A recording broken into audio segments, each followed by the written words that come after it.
यहाँ पर अपने को क्या सीखना है, IUPAC नेमिंग, IUPAC, ठीक है। अब अगर हम इसके फुल फॉर्म के बारे में बात करेंगे तो इसका फुल फॉर्म क्या होगा, तुम्हारा पढ़े हो तुम लोगों ने? इसका फुल फॉर्म नहीं जानते? ठीक है, कमेंट करके बताना मेरे को।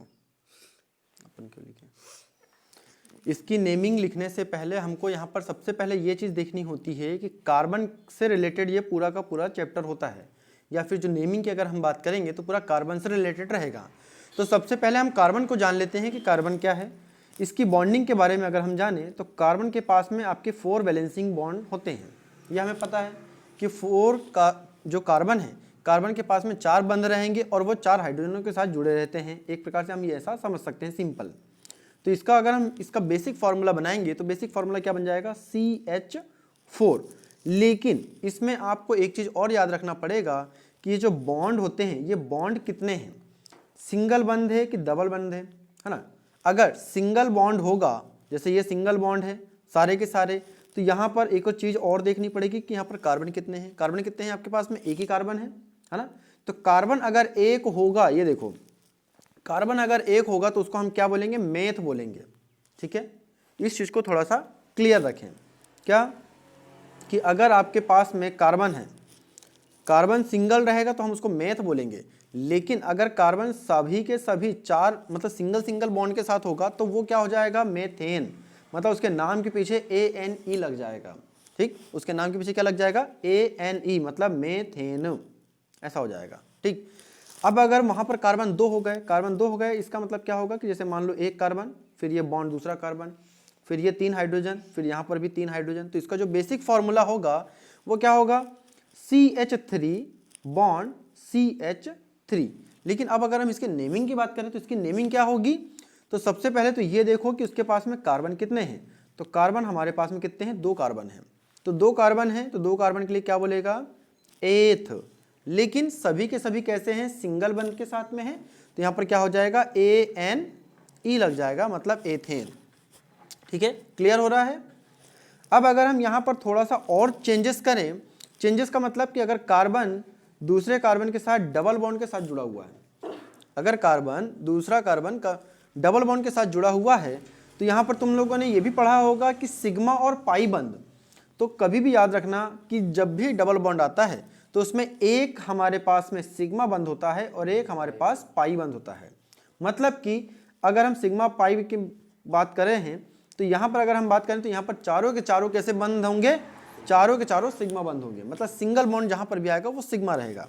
और अगर कहीं कार्बन ही कार्बन आपका डबल बॉन्ड के साथ जुड़ा है तो इसका मतलब ये होगा कि सिग्मा का उसके पास एक बंध है और एक बंध उसके पास में पाई वाला है, ठीक। फिलहाल इसको छोड़ें अपन। अगर हम कार्बन की बात करें कि कार्बन हमारा डबल बॉन्ड के साथ जुड़ा हुआ है, तो कार्बन अगर डबल बॉन्ड के साथ जुड़ा है तो जो भी उसके पास देखेंगे, सबसे पहले तो ये देखो कि उसमें कार्बन कितने हैं। तो कार्बन हमारे पास 2 हैं, 2 को हमें मालूम है कि हम एथ बोलते हैं, लेकिन ये डबल बंध के साथ आया है इसलिए उसके नाम के पीछे ENE लग जाएगा, ठीक।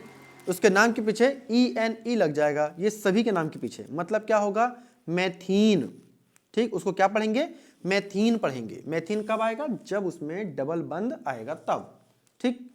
और अगर हम देखें कि अगर कार्बन ही कार्बन आपका ट्रिपल बंध के साथ आता है तो इसमें सिग्मा बंध कितने होंगे, इसमें आपके सिग्मा बंध 1 होंगे। और अगर हम पाई बंध की बात करें तो पाई बंध हमारे पास 2 होंगे, ठीक है। फिलहाल हम इसको छोड़ें। तो कार्बन कार्बन हमारे ट्रिपल बंध के साथ जुड़ा हुआ है। तो सबसे पहले तो ये देखो कार्बन कितने हैं, तो कार्बन तो 2 ही हैं, लेकिन इसका नाम चेंज हो जाएगा, YNE लग जाएगा, मतलब एथाइन आ जाएगा, ठीक। नाम में कोई कंफ्यूजन तो नहीं हो रहा।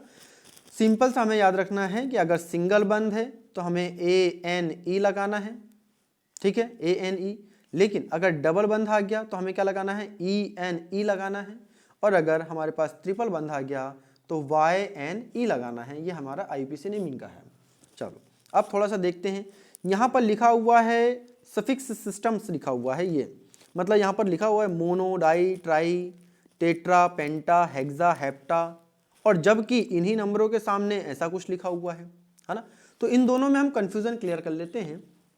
ये क्या है, ये तुम्हारा नंबर ऑफ कार्बन के बारे में बात करता है कि उसमें कार्बन कितने हैं। जैसे मान लो 1 कार्बन, 2 कार्बन, 3 कार्बन। अगर 3 कार्बन है तो हम उसको क्या बोलेंगे, प्रोप बोलेंगे, है ना, उसको क्या बोलेंगे, प्रोप बोलेंगे। लेकिन साथ ही साथ हम ये भी देखेंगे कि वो डबल बॉन्ड के साथ तो नहीं जुड़ा। अगर कहीं पर भी डबल बॉन्ड जुड़ा होगा तो हमारा क्या हो जाएगा, प्रोपेन हो जाएगा। ठीक, अब अगर हम इधर के नंबरों की बात करें कि इधर के नंबर क्या हैं, तो इधर के नंबर ये होते हैं कि जब कभी इस कार्बन के साथ में, इस कार्बन मतलब कोई सा भी कार्बन हो सकता है, ठीक है, कंफ्यूज नहीं होना है, चाहे पहले वाला कार्बन हो, चाहे दूसरा कार्बन हो, चाहे तीसरा कार्बन हो, किसी भी कार्बन के साथ में अगर कोई चीज़ जुड़ी हुई है, यहाँ पर मान लो Cl जोड़ दिए, यहाँ पर भी हमने Cl जोड़ दिए, तो Cl हमारे पास 2 हैं, Cl हमारे पास 2 हैं, तब उस जगह पर 2 की जगह पर हम डाई बोलेंगे। अभी क्लियर है इसके नंबरिंग कहाँ यूज़ होना है। अब हम धीरे धीरे नंबरिंग देखते हैं और उसको क्वेश्चंस को सॉल्व करने की कोशिश करते हैं। ठीक है, अगर हम जैसे मान लो कि कोई क्वेश्चन लिखें कि C बॉन्ड C, यहाँ पर हमने बैलेंसिंग पूरी करनी है। सबसे पहला आपको ये याद रखना है कि उसके पास बैलेंसिंग पूरी है या नहीं है। अब अगर हम यहाँ पर नोटिस करें तो देखो इस कार्बन के साथ में 3 हाइड्रोजन जुड़े हुए हैं, क्योंकि एक बंद कार्बन के साथ जुड़ा हुआ है, तो हम इसको और क्या लिख सकते हैं, CH3 लिख सकते हैं। फिर ये बॉन्ड इस बॉन्ड की जगह पर आ गया, फिर ये कार्बन है ना, तो इस कार्बन के साथ में हमारे पास एक हाइड्रोजन दूसरा हाइड्रोजन जुड़ा है, मतलब कि CH2 लिख सकते हैं। फिर हमने बंध लगाया, यहाँ पर भी वैसे ही कंडीशन है ना, CH2, तो यहाँ पर भी हम लिख देंगे CH2, फिर वापस से बंद, और इसके पास में भी 3 हाइड्रोजन जुड़ सकते हैं, मतलब CH3। अब अगर हम सिंपल इसकी नेमिंग के बारे में बात करेंगे तो इसकी नेमिंग क्या हो जाएगी, सबसे पहला काम हमारा क्या है कि कार्बन को गिनो कि कार्बन कितने हमारे पास में, तो 1 2 3 और 4 कार्बन है। 4 कार्बन को हम क्या बोलते हैं, 4 कार्बन को हमने क्या बोला था, ब्यूट, और वो सभी के सभी कैसे थे, सिंगल बॉन्ड के साथ थे, मतलब वो क्या हो जाएगा, ब्यूटेन, है ना। इतनी चीज़ें क्लियर है। अब अगर कार्बन के साथ में कोई भी चीज़ कनेक्टेड होती है, कोई भी चीज़ का मतलब देखते हैं कैसे, मान लो कि एक कार्बन है, फिर दूसरा कार्बन है, तीसरा कार्बन और ये चौथा कार्बन, 4 कार्बन है हमारे पास में। एक कार्बन के साथ में हमने C जोड़ दिए, C मतलब इसके पास में भी हम बॉन्डिंग कर देंगे, मतलब उसकी बैलेंसिंग पूरी करनी है। फिर इनकी बैलेंसिंग पूरी करो, किसके पास में कितने कितने बंद हैं, तो ये तो पूरा कंप्लीट हो गया, 4 बॉन्ड हो गए इसके पास, ये भी 4 बॉन्ड हो गए, इसके भी 4 हो गए, इसके भी 4 हो गए और इसके भी 4 हो गए, है ना। कार्बन के साथ में कितने होने चाहिए, 4 बंद होने चाहिए, तो 4 बंद हो गए। अब अगर हम इसके नेमिंग के बारे में बात करें तो इसकी नेमिंग क्या होगी, तो हमने क्या बोला था, सबसे पहले आपको कार्बन गिनने हैं कितने, लेकिन कार्बन गिनने का मतलब अब ये नहीं होगा कि 1 2 3 4 5, इसको नहीं गिनना है अब, मतलब आप इसको छोड़ दोगे, तो इसकी जो नेमिंग होगी, नेमिंग सिंपल लॉन्ग चेन की होगी कि जो आपकी कार्बन की सबसे लंबी चेन है ना। हमको जब नेमिंग करना होगा तो हम यही देखेंगे कि कार्बन की सबसे लंबी चेन कौन सी है, तो इस टाइप में हमारी सबसे लंबी चेन है। ठीक, दूसरी कंडीशन नेमिंग करने के लिए कि हमको नंबरिंग करनी होती है। नंबरिंग का मतलब ये होगा कि ये जो कार्बन है ये कौन से पोजीशन में जुड़ा है, तो अगर हम नंबरिंग 1 2 3 4 करते हैं तो गलत हो जाएगा। क्यों गलत हो जाएगा, क्योंकि जिधर से अगर कोई समूह जुड़ा हुआ है ना, जिधर से कोई समूह जुड़ा, नंबरिंग हम उधर से करेंगे, तो मतलब इसका मतलब क्या होगा कि इसकी जो नंबरिंग होगी, इसकी नंबरिंग इधर से होगी 1 2 3 और 4, क्योंकि हमको जगह बतानी पड़ेगी कि ये जो कार्बन है ये कार्बन कौन से नंबर पे जुड़ा है, तो ये कार्बन कौन से नंबर पे जुड़ा है, पहले नंबर पे, है ना, ये पहले नंबर पे जुड़ा है, तो हम लिखेंगे 1, और ये क्या है, ये तुम्हारा CH3 है, ठीक है, क्या है, CH3 है, तो CH3 का अब यहाँ पर जो नाम होगा थोड़ा सा चेंज हो जाएगा, मतलब सिंगल कार्बन क्या होता है, मेथ होता है, तो यहाँ पर मेथिल हो जाएगा, यहाँ पर क्या हो जाएगा, मेथिल हो जाएगा। ठीक, जिसको हम एल्कील ग्रुप बोलते हैं, ये हमारा एल्कील ग्रुप होता है। ठीक है, ये क्या होते हैं, एल्कील ग्रुप होते हैं। तो कौन से पोजीशन में जुड़ा है, पहले नंबर पे जुड़ा है, पहले नंबर पे लिख दिया, तो क्या लिखेंगे हम, मेथिल लिखेंगे।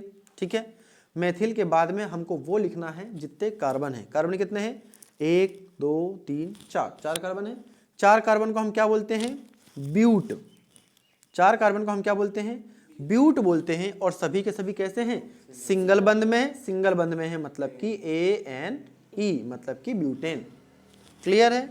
ठीक, अब अगर हम थोड़ा सा और चेंज करें, इसके साथ में हम कुछ भी जोड़ सकते हैं, जैसे मान लो 1 कार्बन 2 3 4 5 5 कार्बन कर दिए। तो हमको समझ में आ रहा है 5 कार्बन मतलब पेंट के बारे में बात कर रहा है, मतलब पेंटेन के बारे में बात कर रहा है। ठीक है, एक चीज़ तो क्लियर हो गई। दूसरा, मान लो एक CH3 हमने यहाँ पर जोड़ दिया, ठीक,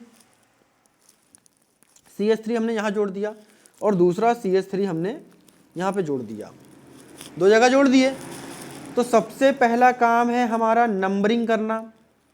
ठीक है, सबसे पहला काम क्या है हमारा? नंबरिंग करना। नंबरिंग हम कहाँ से करेंगे? जिधर से एल्किल ग्रुप पास पड़ेगा। तो कहाँ से पास पड़ेगा? अगर हम इधर से करेंगे तो ये चौथे प्लेस में आएगा, तो वो तो गलत हो जाएगा।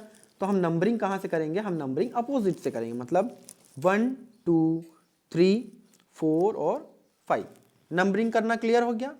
अब अगर हम बात करें कि जो CH3 है वो कौन से नंबर पे जुड़ा है, तो CH3 हमारे दूसरे प्लेस पे जुड़ा है और एक नहीं जुड़े हैं, हमारे पास 2 जुड़े हैं, एक ये वाला और एक ये वाला, 2 ग्रुप जुड़े हुए हैं 2 2। लेकिन अब यहाँ पर 2 आ गया ना, तो ये नंबर हो गया डाई, मतलब कि ये 2 की बात नहीं कर रहे हैं, ये किसके बारे में बात कर रहे हैं कि 2 बार CH3 जुड़ा हुआ है। एक बार CH3 यहाँ जुड़ा है और एक बार CH3 यहाँ पर जुड़ा हुआ है, तो 2 बार जुड़ा है। तो 2 बार जुड़ा है तो 2 बार को हम क्या बोलेंगे? डाई बोलेंगे। ठीक, डाई। और जुड़ा क्या है? तो CH3 जुड़ा है। CH3 का नाम क्या होता है? मेथिल। CH3 का नाम होगा आपका मेथिल। ठीक है, CH3 में कंफ्यूजन तो नहीं है, CH3 का नाम होगा आपका मेथिल। तो यहाँ पर मेथिल आ जाएगा और साथ ही साथ आएगा कि उसमें कार्बन कितने हैं, तो कार्बन है हमारे पास 5 है, तो क्या आ जाएगा?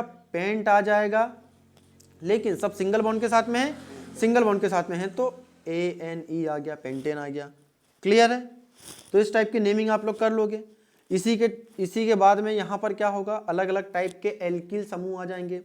कहीं पर OH आएगा, OH जुड़ेगा, कहीं पर CHO जुड़ेगा, कहीं पर COOH जुड़ेगा। ठीक है, आगे जैसे जैसे आप नेमिंग करते जाओगे वैसे वैसे आपको मिलते जाएगा। आपके बुक में जो भी एग्जाम्पल्स होंगे आप पहले उनको करिए, और नहीं अगर कन्फ्यूज़न आता है तो हमें आप बता सकते हैं, तो उसका वीडियो अलग से बन जाएगा। ठीक।